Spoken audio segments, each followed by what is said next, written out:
Welcome back, man. Welcome back. Welcome back. What episode is it? Five? We are on episode 5. That's freaking crazy, man. Episode Yeah. 5.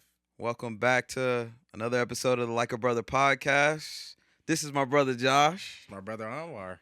aka Wheezy and the You Wizard. know this. You know this. Yes, I'm excited sir. to be back, man. I know. Man, go ahead, break it down to the folks, man. Let them know Yeah. what today's episode is We were about, my talking boy. and brainstorming and really kind of figuring out what we needed to get back out to y'all and just sharing our personal journey. And today's episode is really going to be, I think, really relevant too. And this came to me because we're coming up on the new year.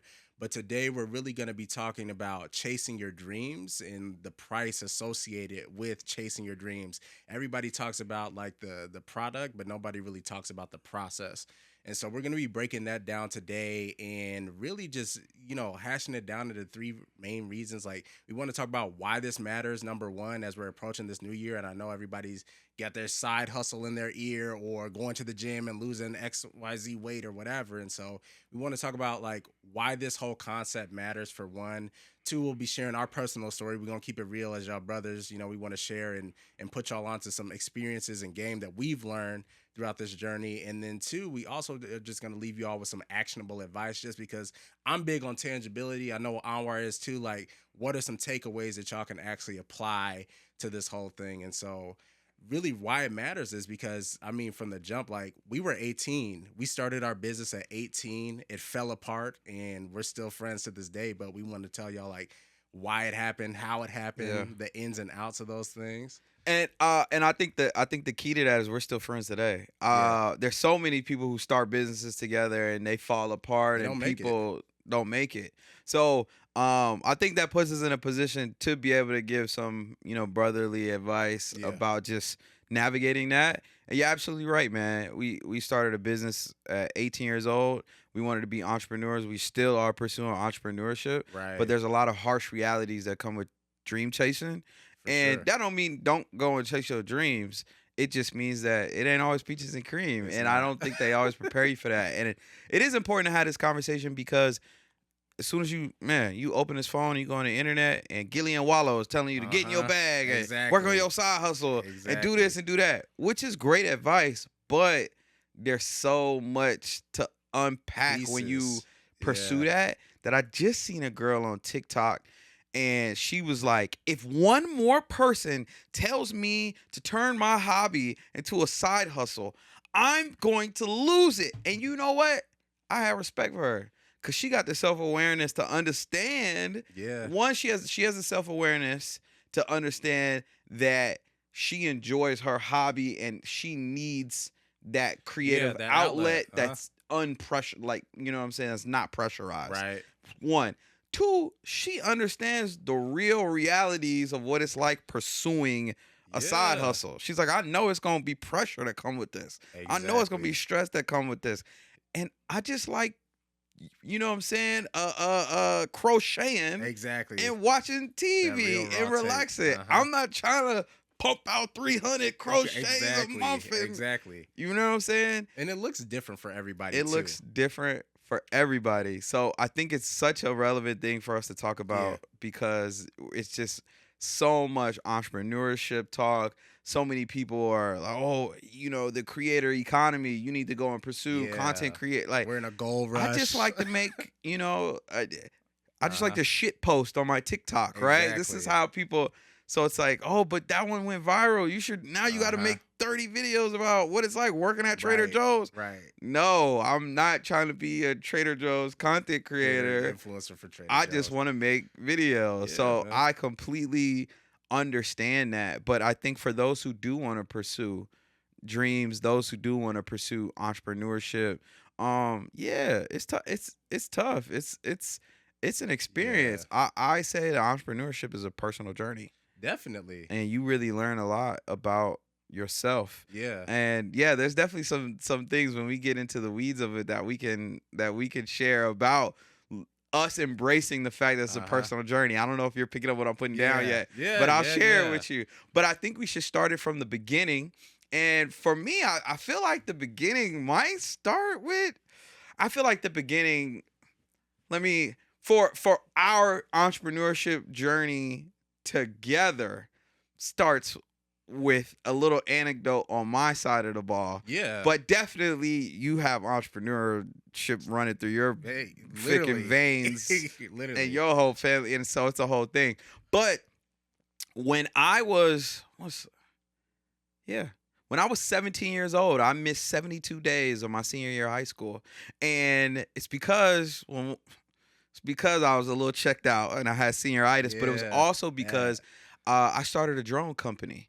It was called Drones for Humanity. I actually found out about it because of something that we did together. I Yeah. don't know if you remember how I actually got situated with it, but we were for DECA. Yeah, I was gonna say it was through DECA. It was probably. through DECA. You weren't there specifically. Uh-huh. It was me and it was Bryson.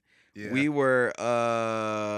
were yeah, Kevin and I were in Florida.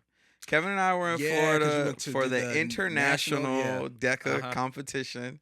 We were in Florida, and it was my first time. It was like my first time in Florida as like not a kid. Right. And when you go to DECA, they have all these conventions and Mhm. all these Yeah. a little bit of a fair. Everybody's got Yeah, they booths. got the vendors and all that stuff. And I was on the hunt for an Ivy League opportunity. Yeah. I was very I remember the studious, list, bro. so I also applied to 30 Uh-huh. schools my senior year. So we're walking through, seeing all these little, everybody's got little signs telling you about different programs they're doing. Yeah. And sure enough, I seen University of Chicago. I seen Cal. I saw something on the East Coast. Okay. MIT. Like, and I knew Dartmouth too. I think. Dartmouth. Yeah, Like, I knew all of the. So I was like, oh, hold on. Like, let's go check it out. It was a table, a MacBook, and like just a little banner with all Yeah. of these colleges. And I was pleasantly introduced to a program called Catapult. Shout out Catapult. Catapult. And so I'm not gonna go too deep in the weeds with that, but what I'll say is it was an incubator for teens with an appetite for entrepreneurship. So I had to apply for it and I ended up getting it. And there was two options when you apply. You can apply as a founder or you can apply as like a team member or whatever. So I applied as a team member because I didn't have a specific business that I wanted to run. Yeah. I just knew that I was into entrepreneurship. And when you get there on the first day, it was at the University of Chicago, such a prestigious institution. They had Mhm. like relationships or whatever. There's like 7 founders, and Okay. then there's like 30 team members or something, or Gotcha. 35 team members, something like that. And you go around, and the founders actually pitch you their businesses. Mm. And one of the businesses that I came across was a guy who had built an 11-foot in diameter drone. And when I say a guy, I mean a 17-year-old, Yeah. 16, 17-year-old, just and like you gotta me. break down like this is before drones were like Yes, what they were. This is again like 2015 because I Yeah. graduated in 2016. So this is graduate. I'm still in high school, so graduation hasn't happened yet. So this Exactly. is This like is when it- yeah. 2015. Nobody's flying these DJI drones Uh-huh. around. You know what I'm saying? There's no cool like crazy drone operators and these Netflix action movies that you Exactly. see now. Like it wasn't like that. It was Uh-huh. very foreign, not super Uh-huh. accessible, and drones definitely were only really, I think, the most common understanding of what a drone was like in terms of war Exactly. and drone strikes. So it had a Uh-huh. very negative connotation. The first thing you thought of was not, a guy with a remote control at a park So y'all weren't doing drone strikes. getting footage. No, we weren't doing drone strikes. So anyway, I meet this kid. He's a founder. He's like, hey, I built this drone. It's 11 foot in diameter. It's really cool. I made it in my garage, but he didn't really have a business idea around it. He just had a product, if you will. And so me naturally gravitated towards the tech founder Yeah. out of the other founders. There are people who had non-for-profit things Okay. where they were helping children with reading. There were people who were doing things in the food space with nutrition, Gotcha. all these different founders. But the tech guy definitely spoke to Uh-huh. me. Yeah. If you know me, you know. And so I started working with like five other people from Vancouver. One guy was from Indonesia. There was a girl from Minnesota. She was a freshman in high school, but she was taking like collegiate level Mhm. math. All like superstar kids. And so we kind of get together, and originally we were feeling behind because the other founders had really baked out business ideas, Okay. whereas we just had a really cool product. There was like so much we could do with it. If anybody's familiar with what was going on with the world in 2015, 2014, Yeah. 2016, there's a ton of natural disasters. So, with the help of the people who were running the program, I won't say it was completely our idea, but definitely we were running it. They really gave us the baton and said go after it, and they would sort of come in and stabilize and Okay. give us a stronger sense of the direction when we needed it. Really more of a mentorship aspect, Right. but it was us building this Uh-huh. company. Truly, Got you. truly, it was teenagers So they're building this like company. guardrails, but not hand holding y'all through the whole thing. Exactly. Got you. And so ultimately, between us and them, we come to the conclusion that, hey, we'll call it Drones for Humanity. And these will be drones that deliver life saving aid after a natural disaster. I don't know if you know this, but the majority of casualties don't come during a natural disaster, they come after. It's because people don't True. have access to food, water, they don't blankets, tools to lift things, if something fell on them to get out of whatever they're trapped inside of. And so ultimately we spent 8 weeks. Mhm. And so I was out of school like Wednesday, Thursday, Friday, Saturday, That Sunday explains it now. for Okay. I was out of school from like Wednesday to Sunday because the team would fly in and we'd work out at University of Chicago Right. morning to night, like 12-hour days Yeah, get that off the ground. to get this business off the ground. And so ultimately we were selling not necessarily a drone, but a system for relief and life-saving aid. Okay. The guy who was from Indonesia, his father worked for their United Nations department, and so had connections with the Disaster Relief Authority Oh, so you were in plugged in Indonesia. So directly. we were plugged in directly, and this was going to be a real thing. We were really going to do this. My role was more on the business side, and so I was our strongest speaker. And naturally, I think I've always been a charismatic kid, you know. Yeah. So I did the pitch on the final day. We had a pitch competition. All Um, of the teams pitched at 1871. If you guys are familiar, I think it's inside a merchandise mart. yeah. 1871 is like a tech startup incubator sort of thing for entrepreneurs in Chicago. And so that's where our pitch competition was held.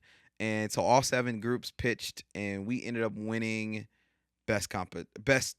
like business idea, best pitch. Like we won all these. There was like five awards to win. We won all five, and we won like a.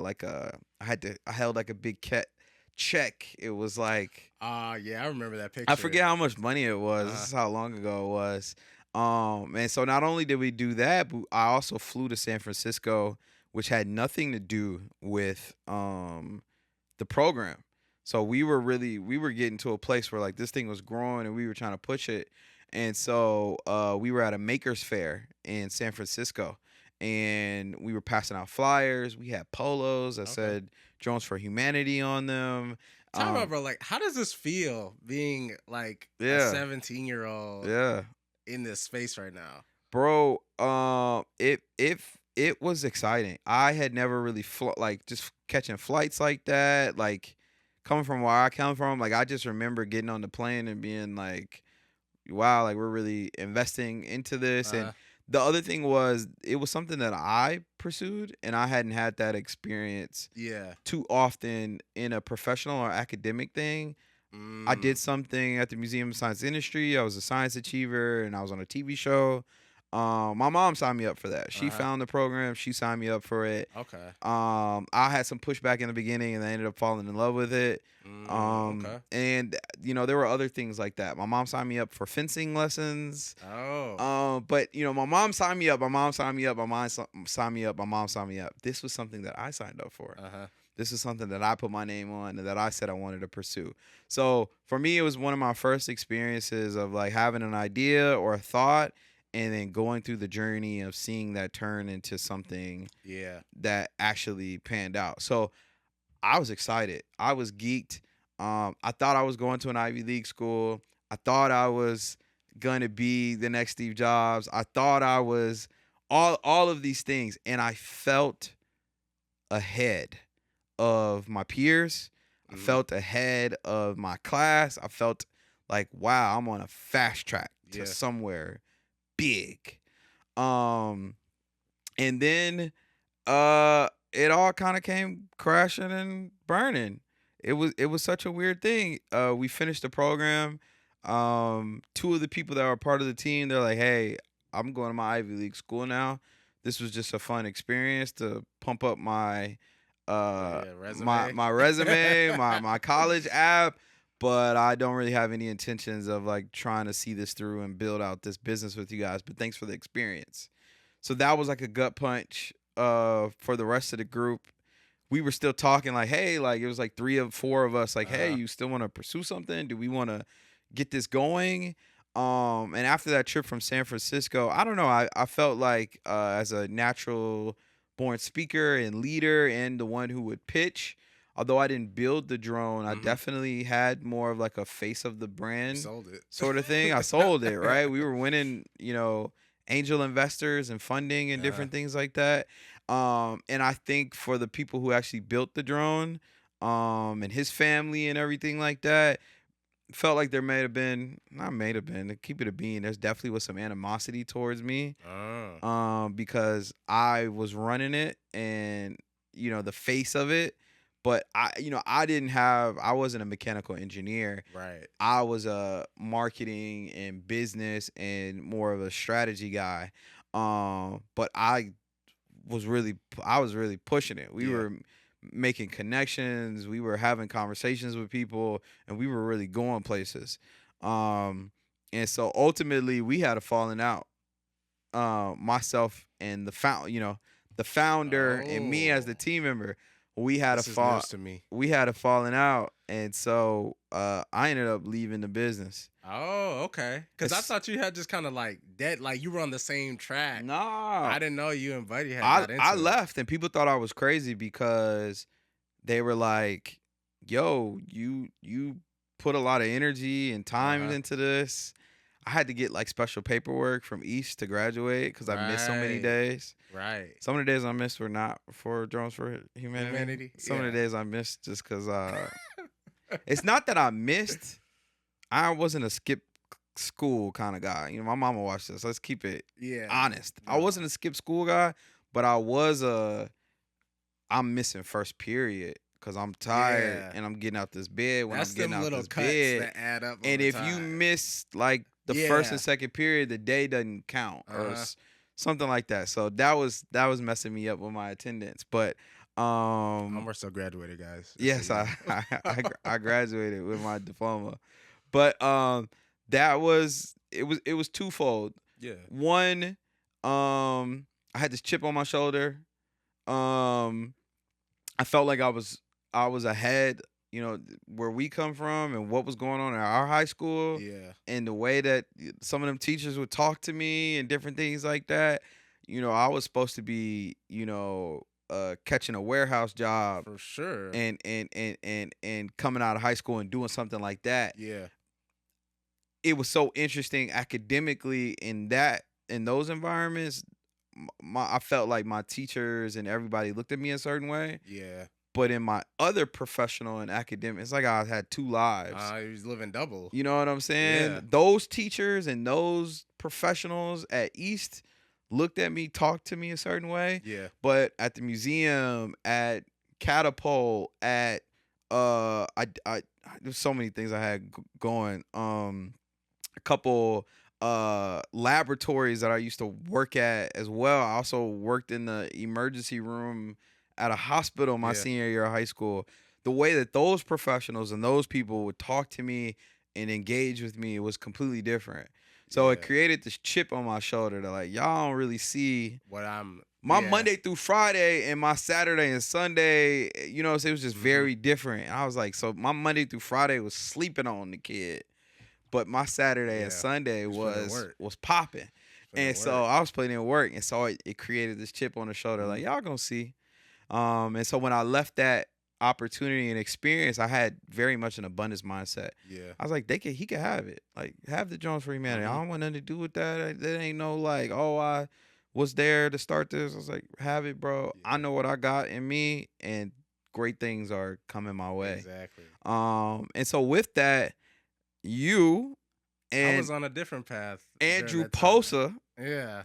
y'all was hitting me up a lot my senior year of high school. Yeah. Yeah, we wanted to get something going. We 'Cause we was were having cooking. conversations. Yeah. My plate was full though. I know, which is why we would And be we couldn't connect the Uh-huh. dots because my plate was full. Yeah. But then coming out of that situation, graduating high school, we start the summer. Exactly. And I hit you up and I was like, hey, I cleared the plate. Let's go. Let's go to work. Exactly. And it's funny, man, because like it's interesting and it's important to keep tabs on people because you just never know what you're doing. Like I thought I was the only one on the entrepreneurial wave, and I really became an entrepreneur because I sucked at sports.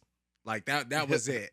Like all my homies were hoopers, football players, and I was the guy that was like professional by default in the sense that was kind of an identity because my dad was like, okay, cool, you're not playing sports.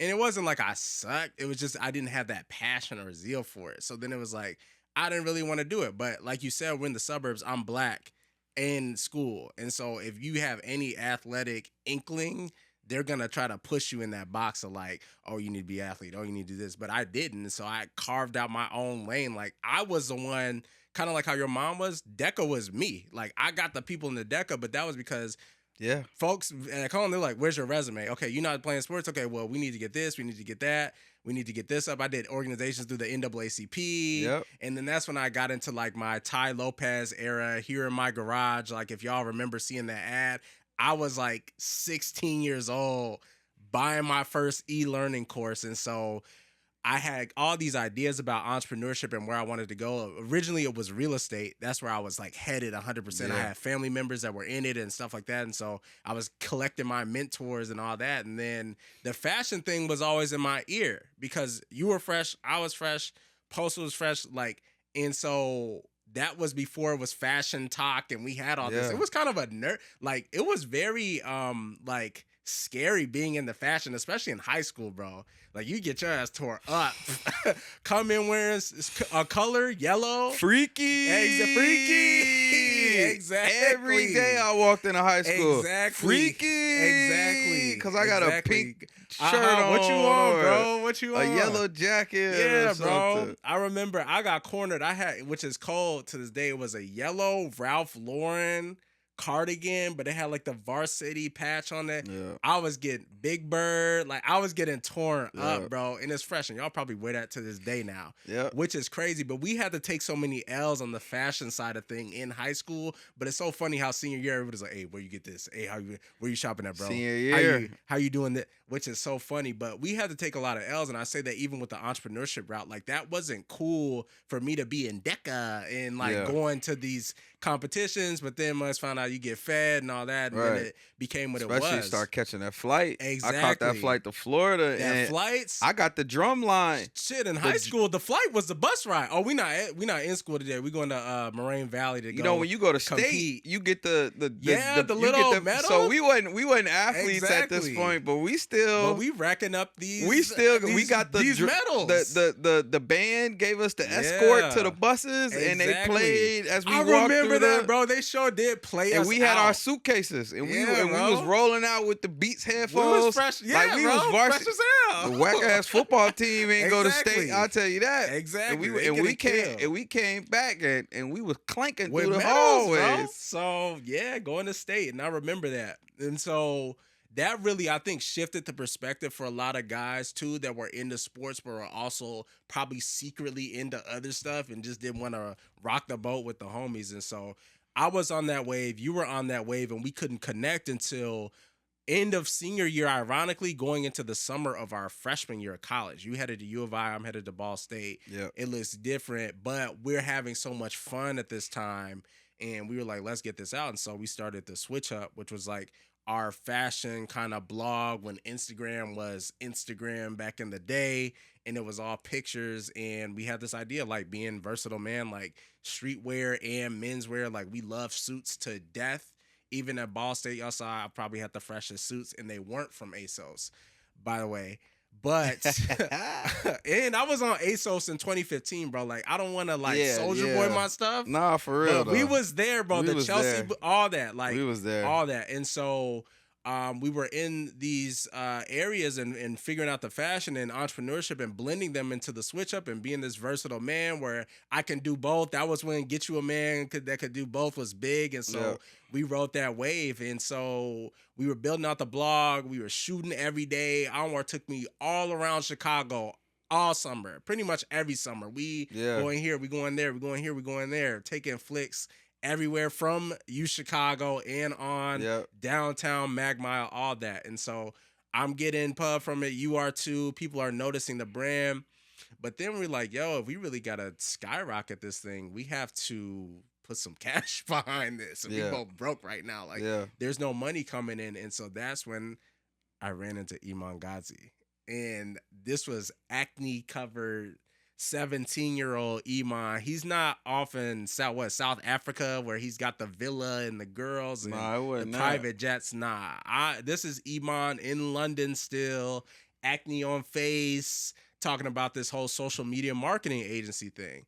And so I'm pitching it to Anwar, and even still, like, and we'll get into that, but you're still like, I don't know, like, we should probably go all in. And I love this part because I want to underline it because this was a through line throughout our whole thing.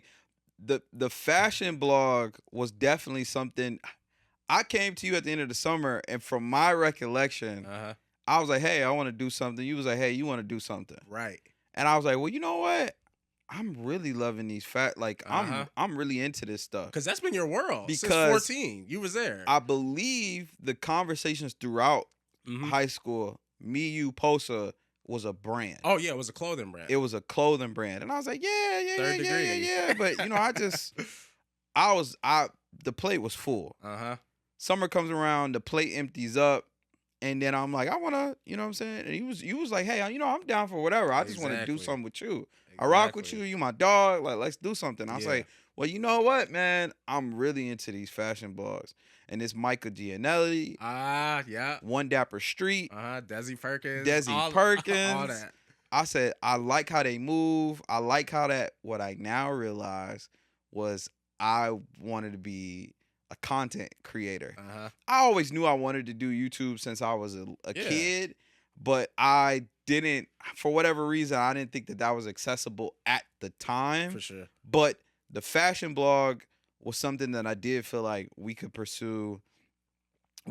I stayed up all night, got the Wix, the WordPress, WordPress plug, going through themes, HostGator. We was on GoDaddy, all that, bro. We wasn't on Zoom. We were on what was that thing called? Not Skype, maybe Skype. Could have been Skype. We could have been, I don't know, but we just long phone calls and working through that whole thing. We got the website up. Put yourself in the hospital. Yeah. I didn't get no sleep for, you know what I'm saying? I ended up getting sick. But we had a website, so I was happy. It was one of my first experiences of working extremely hard to pursue a goal of mine. And again, all from my own passion, Yeah. motivation, and discipline. My mom didn't tell me to do this. My coach didn't tell me to do this. My mentor didn't tell me to do this. This was something that I wanted to pursue. It was my first experience at that, and I was like, wow, like I had this drive and this work ethic outside of sports. I will say, like I would hoop. Like I really Yeah. wanted to be a hooper, but outside of sports, my first entrepreneurial endeavor that I was really locking in. And to your point, I was just like, it's the content, the fashion blog, like this is the way, the Right. YouTube, everything like that.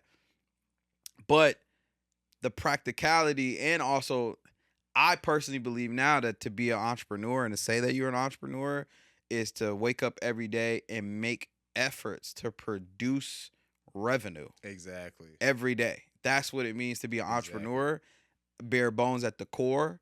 And so to say, hey, we need to be making revenue. Josh comes in and say we need to be making revenue. some I'm bread just in out here. here chasing dreams. Uh-huh. I want to get fly. I want to tell these awesome stories. Josh is like, I love it. I want to do that too. We got to We ain't put got some no bread bread. in the pocket.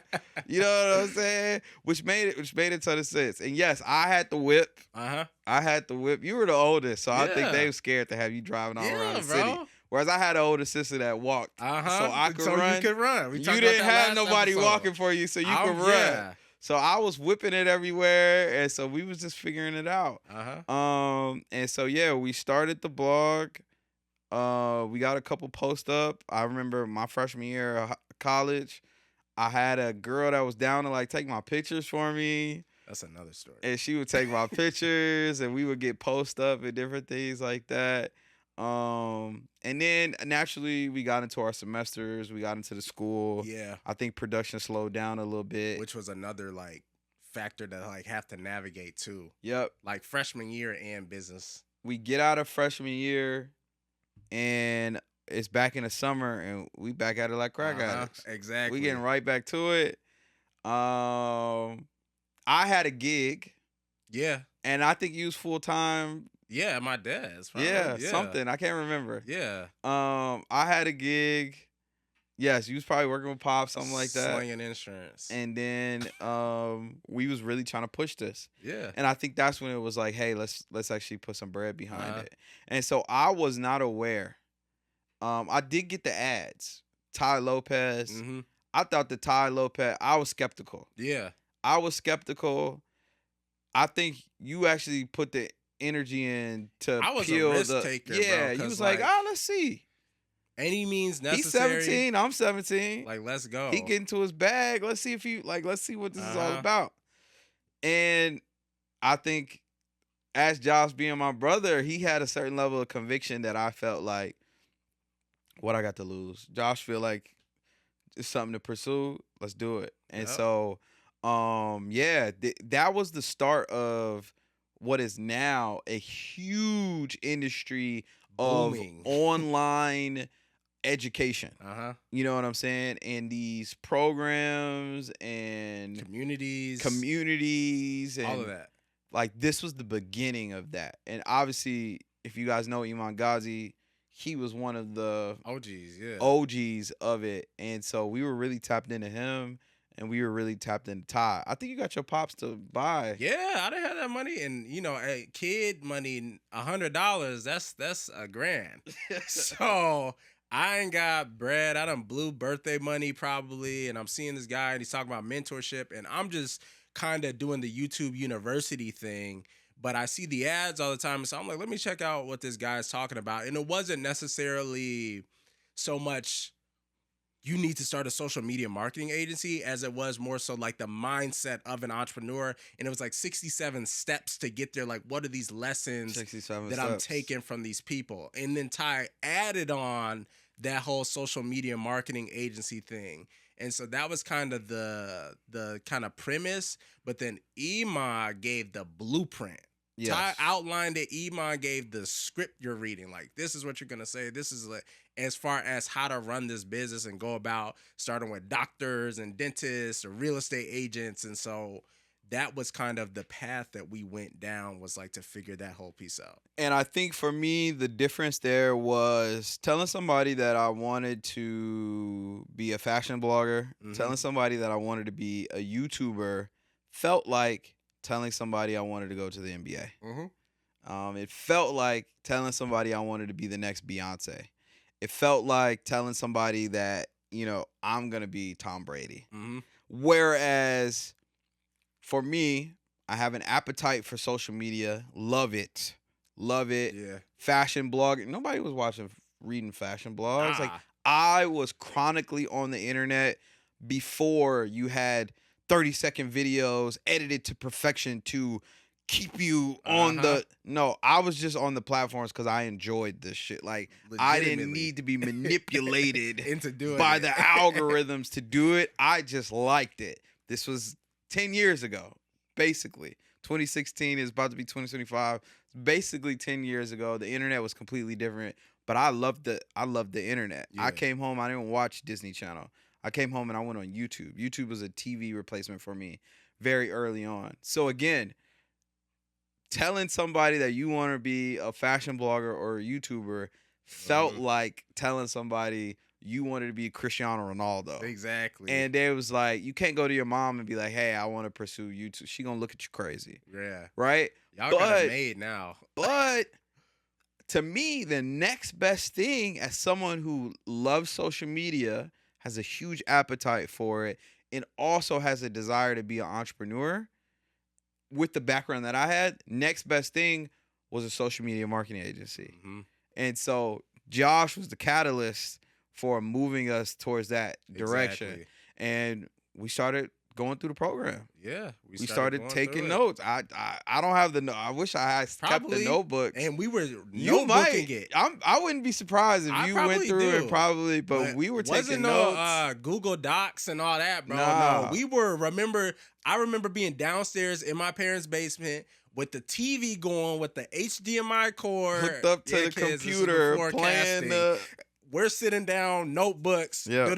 fire up the next one. And these are so many things have changed in like the online learning space, and like these whole kind of like they've broken down the mini courses now. They understand the formatting is a lot better. They're like 10 minutes max. Ty was pumping out onward. This is 60 minutes. This is gonna be another 60 minutes. We were watching hours worth of lessons like at a time. Same thing with Iman. He's got 33 minutes here. Then you jump to a 60-minute one. Then it's back down to 50. Then you got a 20-minute one. And so we were ingesting and eating a lot of this content.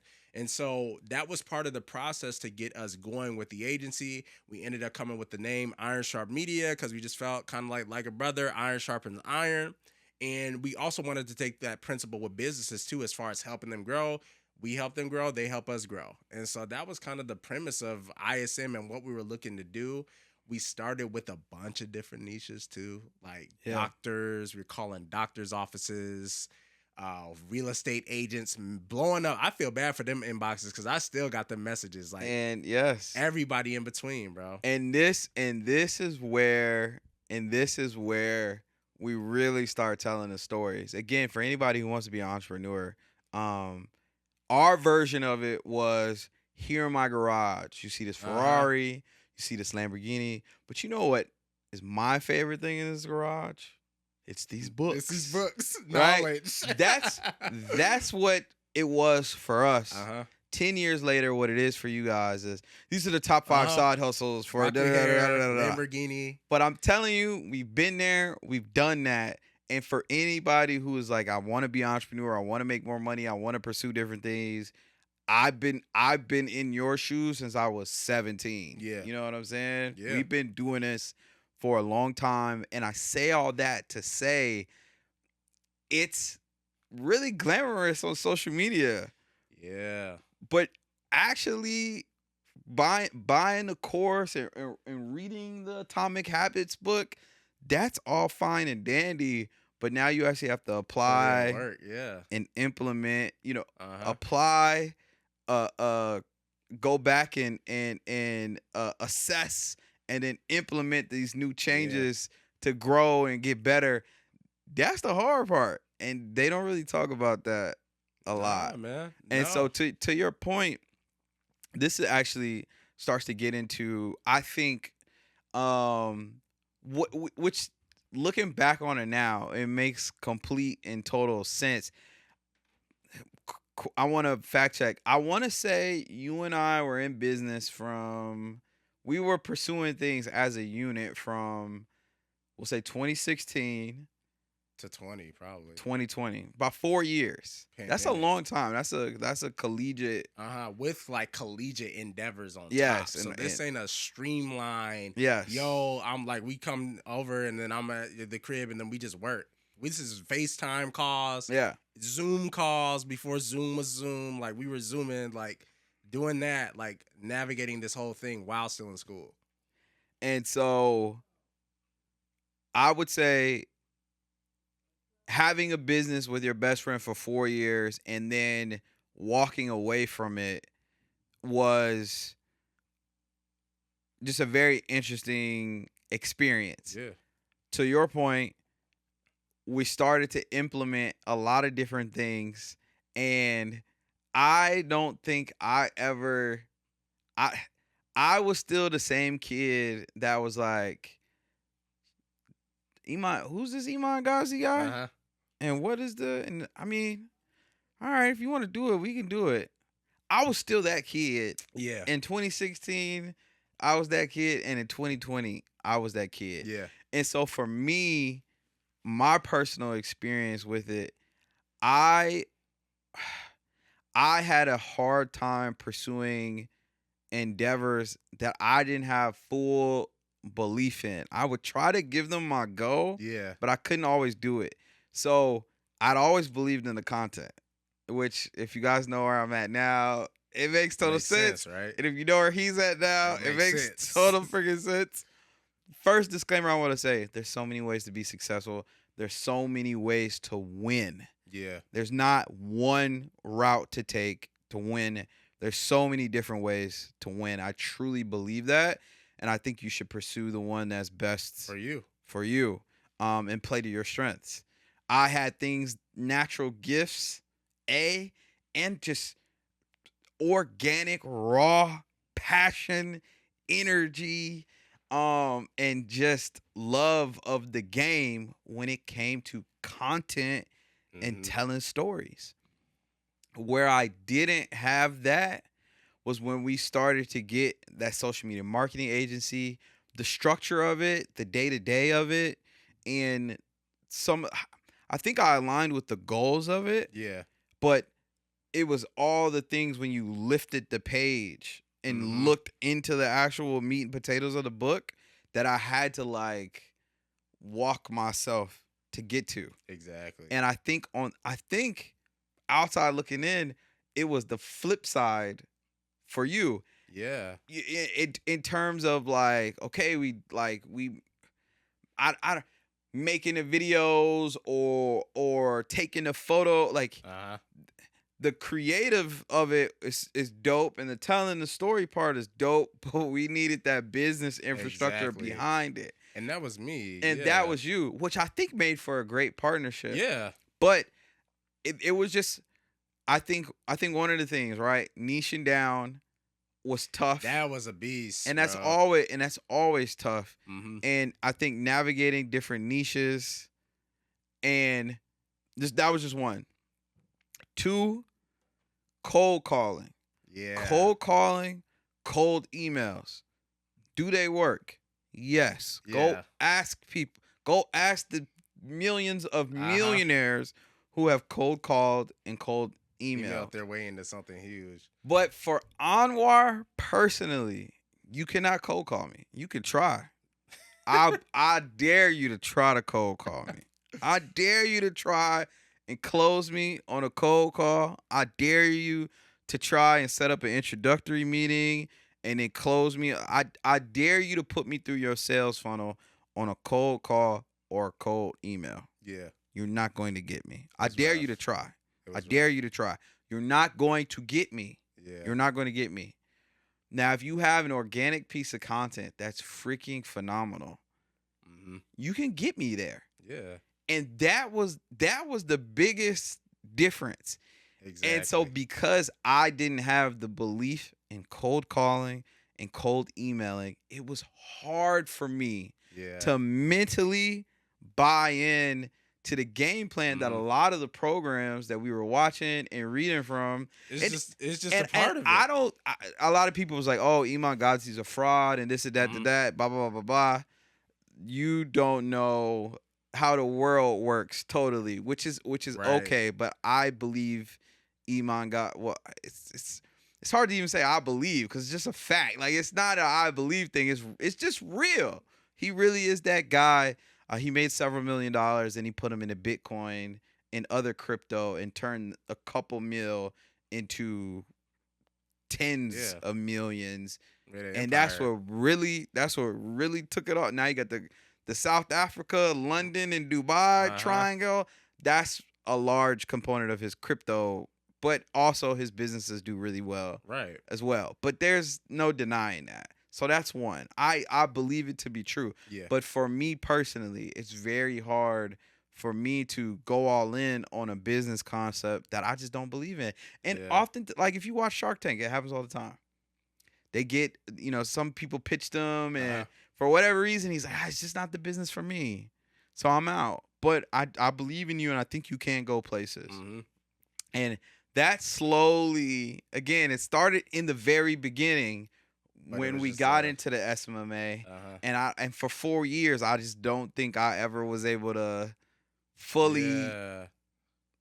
believe in it, whether it was the cold calling, whether it was um just again leaning into putting more of the investment into the business side Mhm. rather than the content side Yeah. and different things like that. It was just hard Yeah. for me. And I think too, man, like as we're speaking about that, I didn't recognize the advantage that I had in that situation.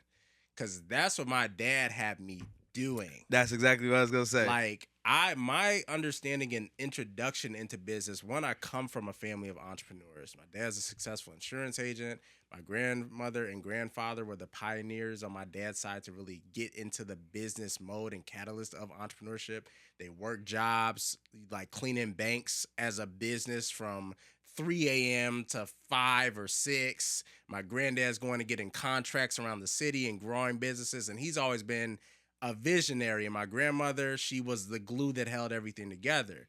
They passed that entrepreneurship down to their kids. My dad's in insurance now. My aunt has a very successful boutique on the south side of Chicago. It's an oasis. Shout out to Essential Elements and the inspiration that you give me as far as what I'm going and I'm pursuing. It's in my family. And so my introduction to business, I didn't have the typical, I say this in interviews all the time, like I didn't have the typical Shake Shack job where I'm working at Home Depot. No, my dad was a master preparer for us. He's always been forward thinking and understood like this is a boy that's eventually going to be a man and is going to be in scenarios where he needs to be deadly, deadly.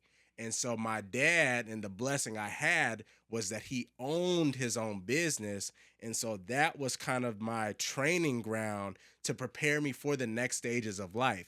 One being this right here, communication. And he was big on that. My dad was big on always being in front, raising your hand first, being the one to speak up in the class. You lead your order, we sit and we show out like this is what we do. And so part of that was my dad every summer would put me in a cold calling role at his office. I was this nervous 14-year-old kid calling these leads, these old people most of the time in Naperville that did not want to talk to me. But I had to develop my sales skills, my charisma, and my communication skills to be able to get into this door so that I could communicate and set this appointment or get this quote for the team, and then I would feed it to my office manager, and then she would actually do the logistical because she's licensed, so she can handle that part. But I'm getting hot leads. I'm basically a new lead source for the office, and so that was my role. And so when it came to Iron Sharp Media, that was riding a bike for me. Like I understood delayed gratification. And it's a concept that's so necessary to help you evolve, but it's one where I feel like society now, we're in such of a microwave generation. I want it now. I want a 30-second clip. I want to be entertained. That's what really pushes a lot of y'all off the track. And when we say chasing dreams, this is the actual cost that you pay. This is the cost. Is going to be the cold calling, the door knocking, if you're an artist, all the shows you're trying to get into, if you making music, all the failed EPs that nobody's listening to. This is a part of the journey. And so when it came to Iron Sharp Media, I knew that. I didn't tell Anwar about it because I thought we were just like lined up, but I was just like, hey, this is going to suck for about 6 months. And Anwar, being the creative that he is, he was our Da Vinci. He's like, no, I'm here to create. And so I had that understanding, but Anwar, I think it wore down at that creativity because you're like, I'm trying to express and exercise this muscle. And it was a lot of not being able to in the beginning because you got to get in front of people. Exactly. And so 1,000%. that was really that was huge. I think another aspect of it, to give like specifics of what it's like to run this business and everything like that. Social media marketing agency. Mm-hmm. What exactly is that? A social media marketing agency, from my point of view, and what we were looking to produce was, we wanted to help small businesses in the Chicagoland area navigate the digital world, this new digital world. So one, we wanted to help them establish a presence, and two, we wanted to help them push their brand to different places. You never know, the best taco spot in the Chicagoland area could be in anywhere that's not Pilsen. We'll say somewhere in Hyde Park. Nobody knows about it. They get 5 people to walk into their restaurant, a day. But they should have a line out the door because these are the best tacos in all of Chicago. And before there was Keith Lee out there, exposing all of these hidden gems. We're still talking 2017. A social media marketing agency can come in and boost that story through social media, right? And spread it all over the world. Well, so there's 2 aspects of that. There's organic content, and we could go out and be this content agency which was also still new. Yes. Like, that was not the wave. Very new. And also, both of these business ideas still work. Yeah, they work. People are still doing these things today. A lot of businesses are not actually hiring social media. Mm-hmm. They're actually doing that in-house. Yeah, Mount Mel has one. At the time, though, there was no in-house infrastructure for this. Right. So you could really just come in and clean up. So it was 2 things that it was so much. We can start to talk about the issues in our business, but we talked about niching down a little bit. Maybe we get more specific into it. But one of the things was the offerings as a business that we would offer. I was really developing a lot of skill sets creatively. And with those skill sets, I was able to offer, different opportunity, like different things that we could do. It comes in twofold, though. So what exactly am I getting at? Different things that we offer. Yeah. What all the programs would push for us, and why they would push it is because it was the most scalable. It had the most upside and the most opportunity for just revenue. Would be paid traffic. Yeah. That's what they would push heavy. Running Facebook ads, really was running Facebook ads. That was really running Facebook ads, ROAS, return on ad spend, working with media buyers. And basically you would be pitching to these small businesses that we can get traffic coming in the door by running paid traffic, paid ads on Facebook. We struggled with finding qualified leads. And so I'm really getting into the weeds of like this business shit. But we struggle finding qualified leads. To get somebody to close somebody on paid traffic, they have to have a pretty good understanding of social media. They have to have some belief in it. Right. I don't think it should be your job as a social media marketing agency to be teaching somebody that Facebook is a thing. It's an important thing. They're not qualified if they don't think that Facebook ads are a thing. You know what I'm saying? Your job should be convincing them that they're going to get return on investment with you Yeah. specifically, not return on investment with social media. Mhm. They should just know that social media is where they should be. And so we weren't finding qualified leads. And I was like, well, hey, we're committed to bringing bread in. We should get some bread in.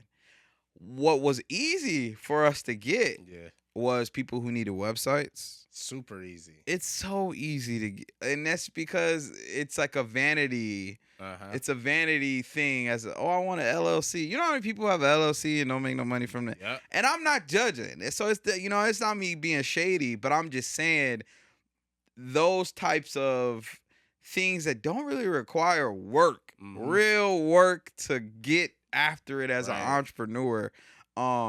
Those were the easy things. And that was the lowest hanging fruit, to be honest. Absolutely. Because when people would hear about the business, that's where their mind went to immediately. Oh, do you do websites? Do you do websites? Can you do my website? For sure. We were getting that left and right. For Not sure. even asking to do your website. That wasn't what we were pushing. And so I think UI UX designers have a really huge upside, but I think just being like a website builder, designer, there's really not a lot of scalability. So in the long run, it wasn't a great business. Mm-hmm. That's right. So Josh and I butt heads. Josh is like, hey, I'm studying the game. I'm looking at these programs. We got to be on the paid traffic. Yeah. It's scalable. This is what's going to get us where we want to go and our long-term goals. Let's put some energy into that. Me as a creative, I'm like, because to do the paid traffic required the 10,000, cold emails and cold calls and going through and finding qualified leads, which we weren't getting no traffic from. But I got 30 people in my DM right now that want to pay us $750 to build them a website. So it's it's so hard to navigate that as a new entrepreneur. Right. And I have to give myself grace, right? A 17-year-old, an 18-year-old. It's so hard to navigate that and figure out which route to take. That's just one of the many examples, right? Yeah. Redesigning menus for restaurants, doing content, right? Filming videos and videos, photos, event coverage of sales and different things that these businesses have going on. It was very easy to find qualified clientele who also had budget for those sorts of things. And I felt like not only that, but also the work that was required to pull something like that off. Yeah. Spoke to me. It was engaging for me. It was work that I wanted to do. I had passion behind it. Yeah. The work that required us to get to the goals that we wanted from the paid traffic side of the business did not speak to me. It was not you know what I'm saying, something that was pouring back into me. And so again, you guys start to see this through line of like, there's two sides of the business. There's two people in the business, and there's something that speaks to me and there's something that speaks to Josh. Yeah. And so both of them have their pros and cons. And I think we just, in 4 years, we couldn't put, all of them together. Yeah. But I think we could have. I think we would have had to change a lot though, Yeah. But that's kind of where I think the business started to go. And I don't know. I think that it was just an interesting experience because it was just such a it was like one part of you is saying this and one part of you is saying that. And it wasn't that I disagreed that paid traffic wasn't the way to go. I completely understood the scalability of it. Yeah. Right? The way you could outsource, hire contractors, it was such a smarter way of doing business. And I really learned the difference between being self-employed and being a business owner. Yeah. I really learned the difference between being self-employed and being a business owner because I think the paid traffic route and the scalability and just the time and energy and where to focus your efforts would have created business owners out of us. Mm, Whereas yeah. I do believe the creative outlets and offering so many different services, oh, you make websites, oh, you do that, Hmm. what I'm saying? I have a lot of opinions about the idea of jack of all trades but a master of none. Right. But what I will say in that particular instance, niching down on the services that you offer, um, Yeah. would have definitely prevented us from being Too, yeah, stretched too thin. self-employed, Uh-huh. Yeah. um, and would have created more opportunities for us to actually build a real business. Yeah. So Yeah. yeah, I don't know. That was a big part of it. Um, do you remember? Do you remember? I don't remember the conversation fully, but now I'm getting to the point where we left, or I left ISM. Split. Yeah, that was the summer of COVID. Like Right. like COVID ground zero day one COVID. Like that's what we were hitting in because I was still in school or had just graduated, but we were in this weird holding period where we couldn't like Yeah. travel or anything. And so I was still doing my thing, and then I think you text me something long, like a long paragraph, and then I called you and we spoke about it. I was at the point now, I think I had to, it was more of like me shaking the tree because I feel like you were like, oh, I want to say it, but this may be a little weird. I can't remember fully. I thought you prompted me with something. I think I did. I thought you I prompted me with did. something.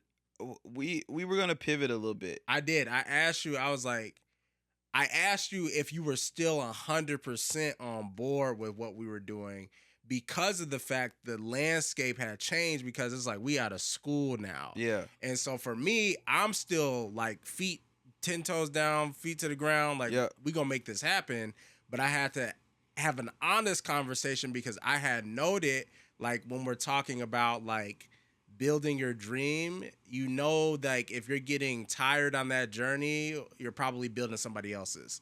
Like you have to be in a Yeah. situation where you are crystal clear with what you want to do and you're in alignment with that other person and even with yourself.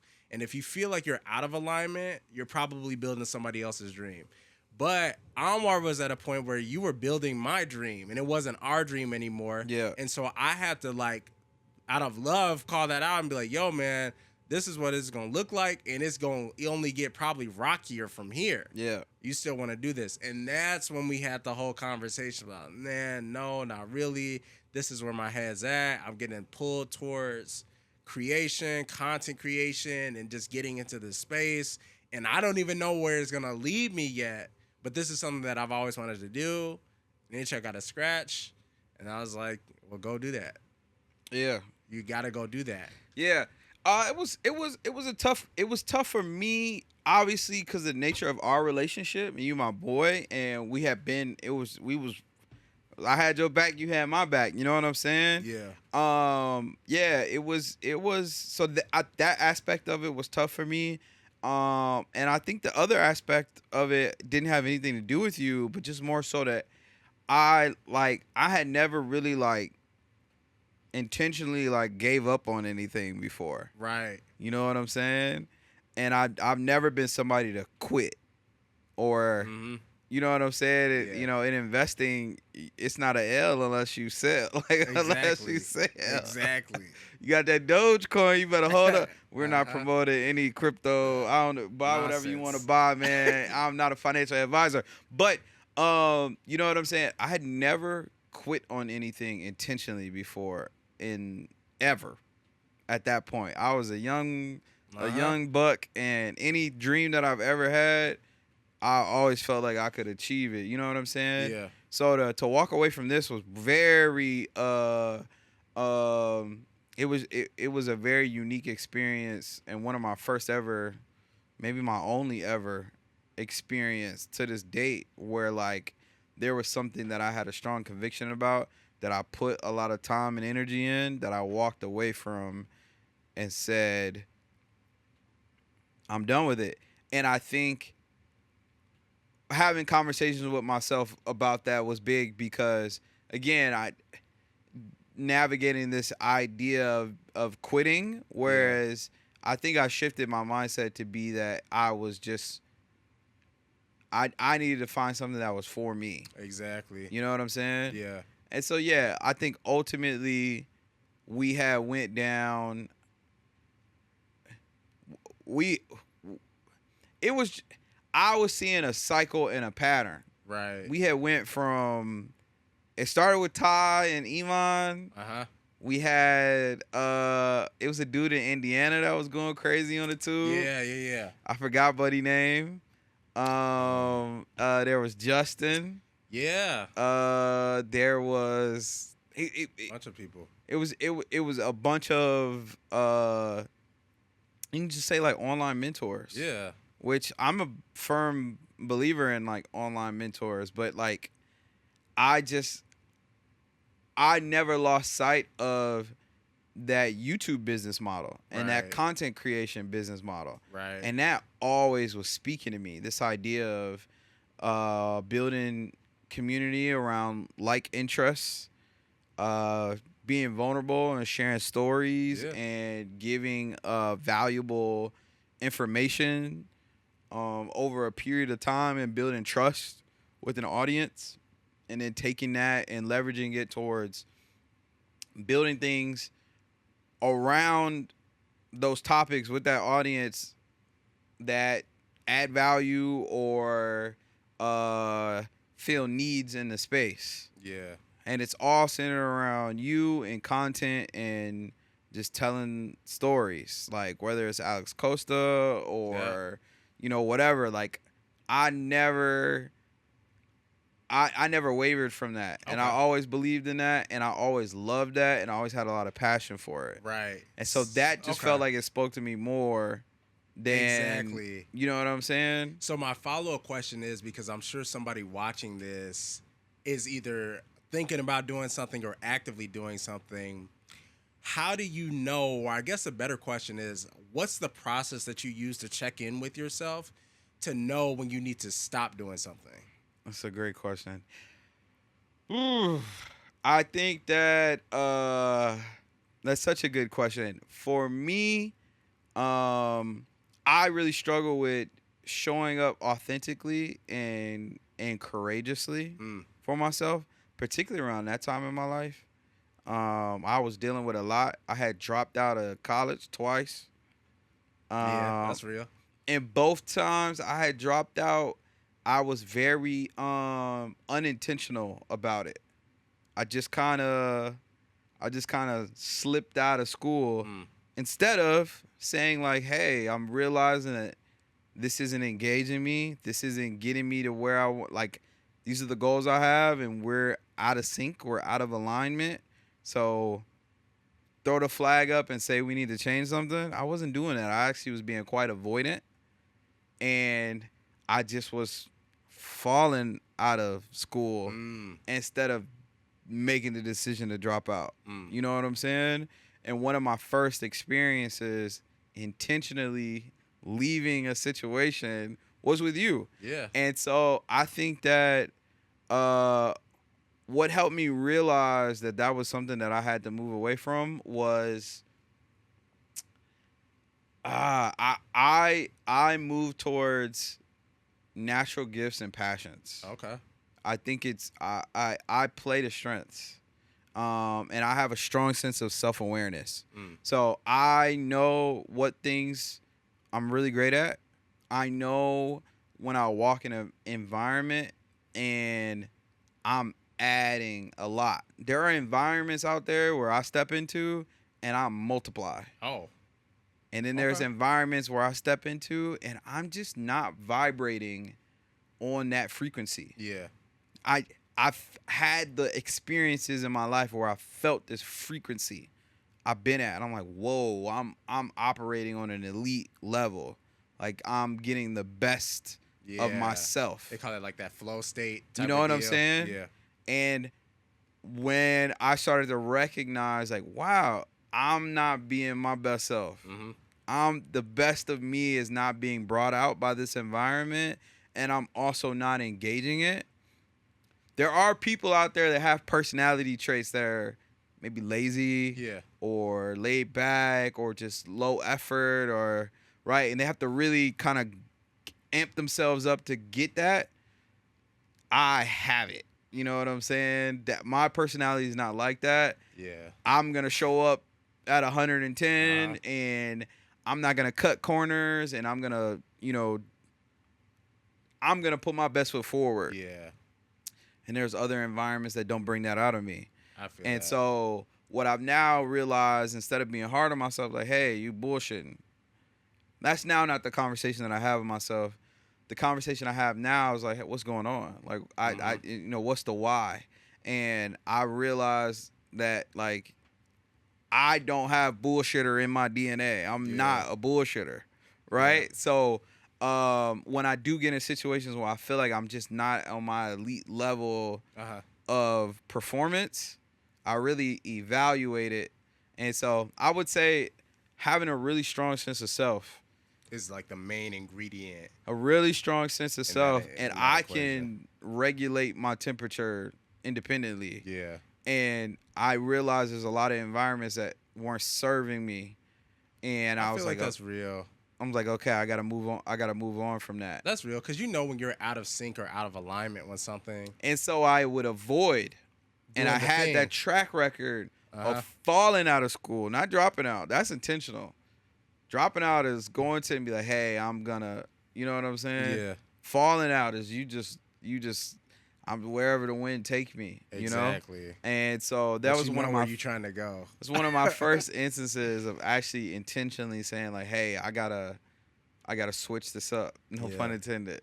Yeah, I get that, man. And I feel the same way, and I'm still feeling that out now, even like in the working world and looking at career. Like I know innately my goal is to be an entrepreneur, and that's just what I feel, what resonates in my spirit. That's just when I'm in alignment. However, I'm not 20 years old anymore. I'm 27 now. I'm about to be engaged, and so there's different types of risk tolerance. So I would say if you're in your 20s right now, realize that the amount of time that you have pretty much in the confines of your 20s is unlimited. You are ideally as risk friendly as you possibly can be right now, and you've got a lot of time. So I would definitely say take advantage of those opportunities and try everything in your 20s. You should be going to pottery school and culinary school at the same time. Like, and I feel like from societal pressures and norms, we're so conditioned to be put on this conveyor belt of life to go to high school, go to college, get the job, get the career, get married, die. Like, that's going to be the whole thing. Have the family in there too. Like, that's the whole thing. But I feel like that's how so many people end up in their 30s, like having a meltdown because they've been trying to live somebody else's truth, what may not have been theirs for that entire duration of their life, getting out into career. Like somebody wanted to do the Peace Corps, but they're a lawyer right now. Right. Like somebody's a doctor when they should be a welder right now. Somebody's a airline pilot and they should have been a brain surgeon. Like that's what it is. And so I think the messaging behind this is to really take advantage and squeeze out all you can in your 20s. You should be like recklessly brave in the context of belief in yourself and putting yourself out there. Like regardless of what anybody says or what anybody thinks, at the end of the day, what I always tell people is I'm going to be in the casket by myself. And so when I'm in there, did I do and did I live the way that I wanted to the fullest extent that I know Josh could want to and get to that position where I can have as few regrets as I possibly can looking back on everything. And so I said, take that message to heart. Like you're going to be in the casket by yourself. So when that time comes and we hit the dirt, like, did I give it my all? Or do I have a bunch of like woulda, coulda, shouldas? I agree 1,000%. What I would say is a really major key for me, and it's along with what you're saying about taking the risk, being intentional about putting yourself in position to take risks. For sure. I at a very young age, I knew that I wanted to achieve some really prolific things, but I also understood that it was going to take a certain circumstance for me to pull some of it off. Yeah. I'd have to be nimble enough to make really risky moves. For sure. And if I didn't have my life, if my life wasn't allowing me to take certain risks, that would prevent me. And Yeah. I think at a young age, I knew that I'd be very regretful if I knew that I didn't achieve certain things. So, what does it actually look like? I did not want to buy a car. I did not want a car note for a Yeah. very long time. For a very long time. And my sister would look at me and my dad would look at me and they'd be like, "You taking all day to buy this car?" I said, "That's because I don't want to buy it." Because I understood the commitment it would be Exactly. to buy a vehicle. If I didn't get if I got a cash car, that's one thing. But right, to take out the loan, to have a payment on a vehicle, now I'm committed financially to this responsibility, we'll say. I won't say liability. I'll say responsibility. Which it is. And now that I have that, I'm now reliant on this income. I'm reliant on where this money is coming from. Yeah, shit start getting real. And shit starts That's getting what it real. is. And what if I got an opportunity? Somebody hit up my phone one day and say, "Hey, we all want to move to Bali and backpack around Asia and create content." And what if something spoke to me in that pitch? That I was like, "Ooh, this is what I need to tell the stories I want to tell and create the things that I want to create." But I can't take that risk because I got this car, this apartment, all this furniture, this relationship, this pet, this, you know what I'm saying? And so for me, I was extremely intentional. Did I always know what exactly I wanted to do? No, but I knew that I was going to want to be in position to take a risk, particularly throughout my 20s. And so I was very intentional not to tie myself to things that would be hard for me to take risks if they were in my life. Yeah. And that was huge. That was huge for me. But I think that some people call that a sacrifice. I think I have so much joy and love for the game that I don't really see those as sacrifices. I think there have always been just decisions that I was willing, decisions that I was willing to make to play the game at some of the highest levels that I hope to and have to some degree played it at. So that was something that was huge on me. And I'm still at, I'm about to be 27. Hey yo. I'm still holding Welcome. on to a lot of those, to a lot of that mindset. That's huge for me. Yeah. Yeah. I think for me, it looks a little bit different now because I'm sure people are wondering like, oh, I've got a job or, oh, I've got this relationship. How do I get into entrepreneurship and take what I call a calculated risk? And for me, I think it's just more so of when we talk about stuff hitting the fan, it's like the commitment to the 5 to 9 is the stuff hitting the fan in the sense that creates skin in the game for you now. And so for me, I can't go out and backpack across Asia because I got this fiance, 2 cats, apartment, a car, this, that, the third, whatever.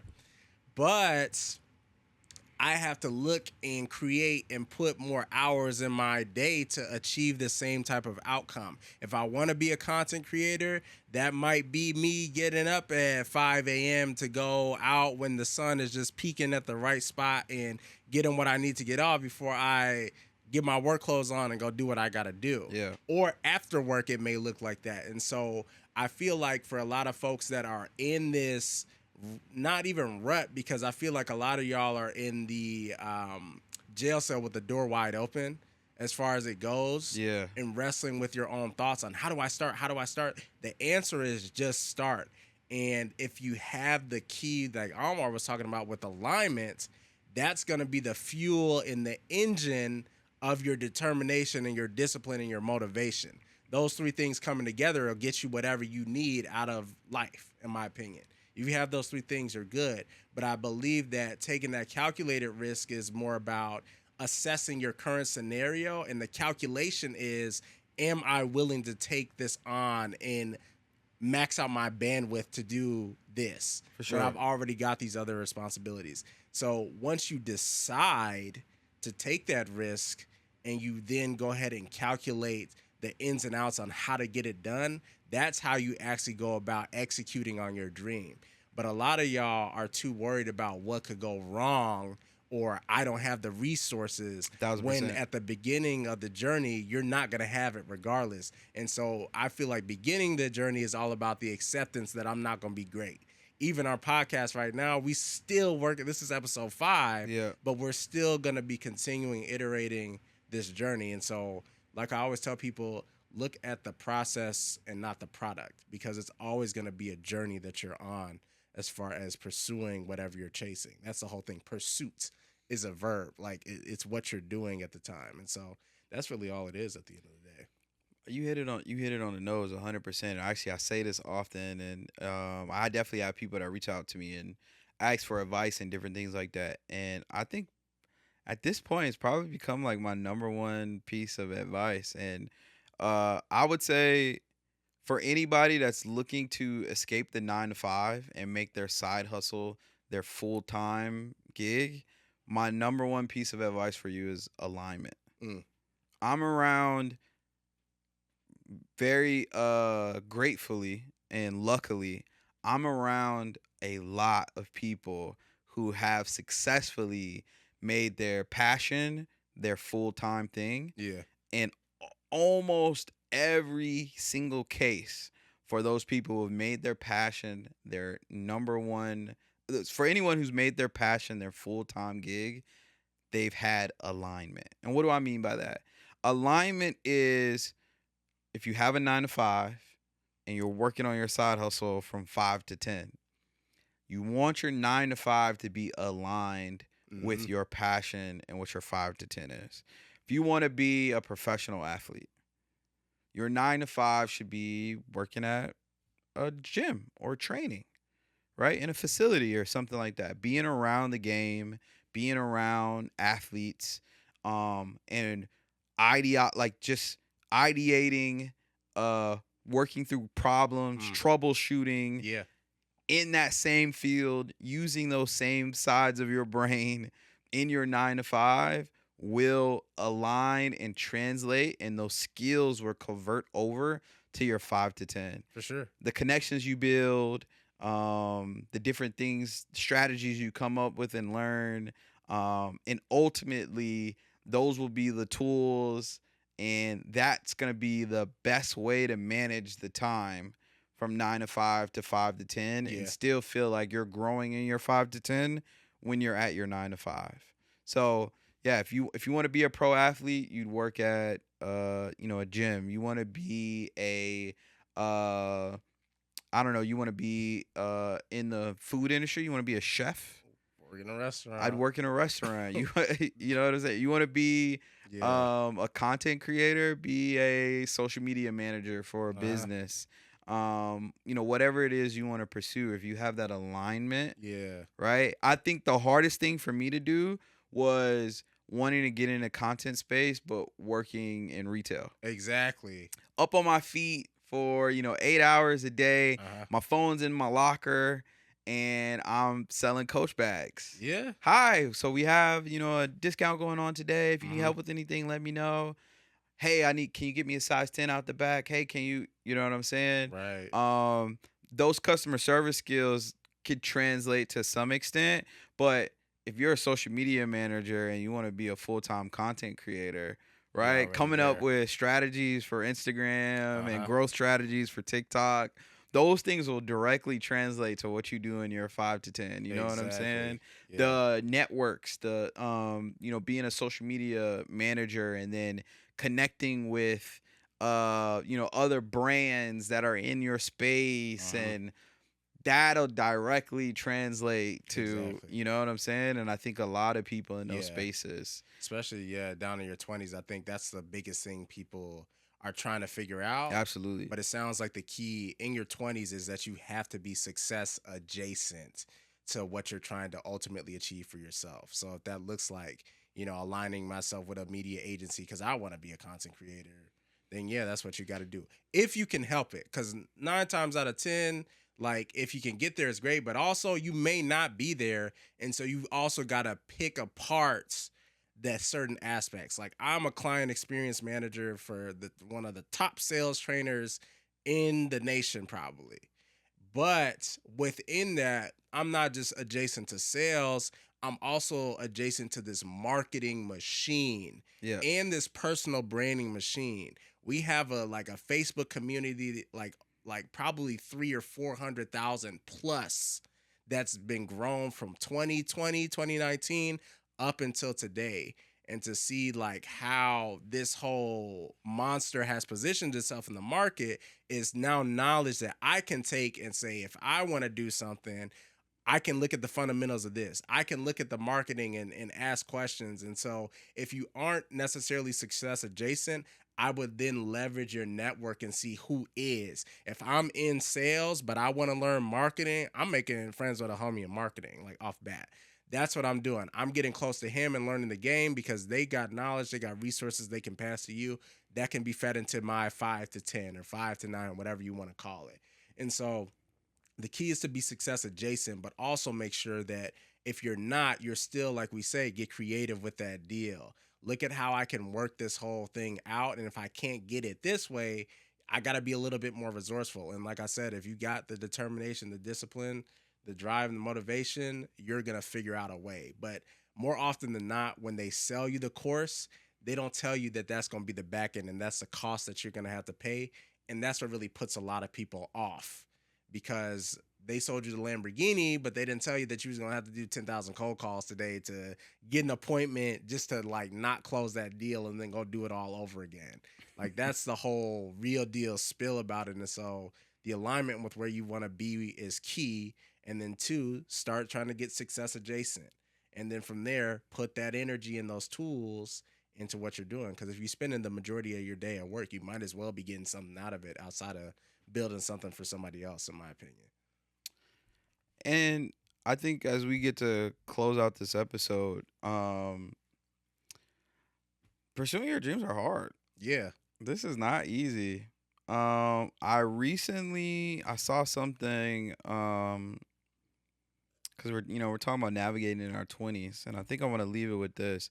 Ava DuVernay is one of the most successful producers, writers, and Mm. filmmakers in the world. She picked up a camera at 36. Um, I want to give you some more statistics about ages. Someone who I feel like has been all over the internet is Victoria Monet. Yeah. Very successful artist.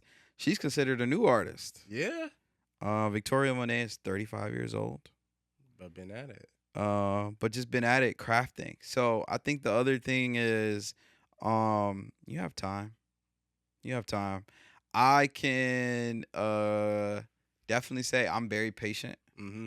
I know our generation is very Yeah, where's your Lamborghini? we're known for our instant gratification as a Uh-huh. generation. I'm definitely an old soul, and I think that adds to it. But I'm extremely patient. I don't care how long it takes. I just want to get to my destination. Yeah. I'm not like, oh, how long is? Oh, can we do that in a year? I don't really set goals like that. Like, oh, I want to have 1 million Nah. subscribers in a year, and I want to be this. I want to build a very fruitful community that like I actually feel like I'm genuinely giving value and pouring into them, and vice versa. You know what I'm saying? Yeah. And however long that takes is however long that takes. So, as you guys go out and pursue dreams, as we're gonna continue to pursue our dreams, yeah, I think the age thing is definitely something to talk about because it's something that does cross my mind occasionally, and I have to remind myself like I got time. Mm-hmm. You know what I'm saying? I got time. We'll get there. Yeah. Um, and so slow motion is better than no motion. That's for sure. And I just Ava DuVernay being 36 and just picking up a camera. Victoria Monet being 35 and now becoming, nominated as best Yeah. new artist. Yeah. Continue to pursue your dreams and yes, hey man, it's not an L until you sell. For real. For real. So hold on to your coins. Uh-huh. Hold on to your coins of yourself. Exactly. And yeah, just don't ever sell. Just hold It's on. not an L till you sell, guys. It's not an L till you sell. But no, this is a cool episode. Yeah. It was dope. I feel like we hadn't really relived our Uh-huh. ISM journey Nah. ever. We just Ever. moving, so. So it was Yeah, it was a good actually walk cool. It through. was actually cool to have a conversation because Mhm. yeah, we hadn't talked about a lot of that. Yeah, man. Well, y'all get free therapy too, so Ha! just Funny. therapy session. But yeah, we're gonna wrap it up on this one. We will catch y'all on the next one. We appreciate y'all tuning in. Appreciate you guys. We'll see you in the next one. Peace. Peace.